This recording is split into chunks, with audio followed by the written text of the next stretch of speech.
بسم اللہ الرحمن الرحیم صلی اللہ علیہ حبیب راشد عطاری نیو فتویٰ لے کے پیش خدمت سوال سنتی ہیں جی۔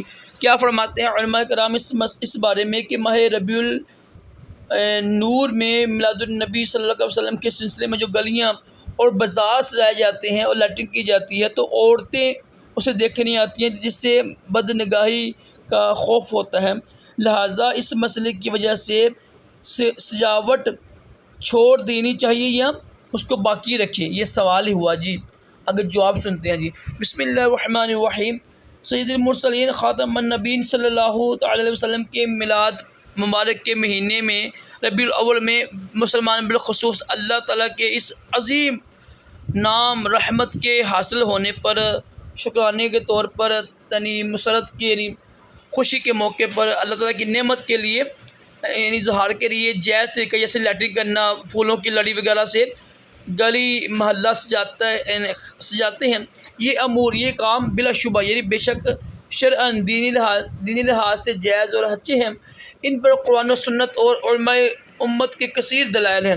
رہی بات ان چند غیر شرعی باتوں کی کہ اس معاملے میں بعض جاہل اور ناسمجھ لوگوں کی طرف سے سامنے آتی ہیں، جن میں سے بعض جگہ پر بے پردہ عورت کا سجاوٹ دیکھنا آنا ہے، تو اس وجہ سے وہ عمل کہ شریعت کی نظر میں اچھا ہے ہرگز منع اور ناجائز نہیں ہوگا، بلکہ وہ اچھا عمل باقی رکھتے ہوئے اس میں آنے والی خرابی اور پیدا ہو جانے والی خامی دور کی جائے گی۔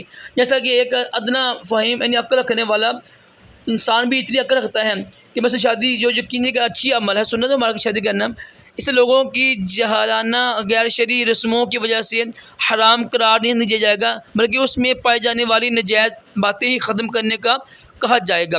اسی طرح عام فہم یعنی عقل رکھنے والا یعنی سمجھانے کے لیے مثال دی ہے کہ کپڑے پر یعنی دیکھیں نا ناپاکی لگی نا تو کپڑا پھاڑا نہیں جاتا بلکہ اس ناپاکی کو دور کیا جائے گا۔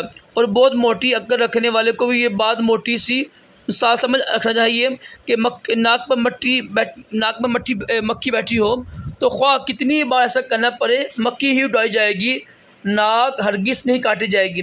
لہذا سوال میں مذکورہ صورت میں بھی بہرحال ان عورتوں کو وہاں آنے سے منع کیا جائے گا، ٹھیک ہے، لیکن یہ جو اچھا عمل ہے جو نئی سجاوٹ ہے اس کو باقی رکھیں گے، وہ حرام نہیں ہوگا، وہ منع نہیں ہوگا۔ یہ سوال ہے جی۔ صلی اللہ علیہ حبیب صلی اللہ علیہ وسلم۔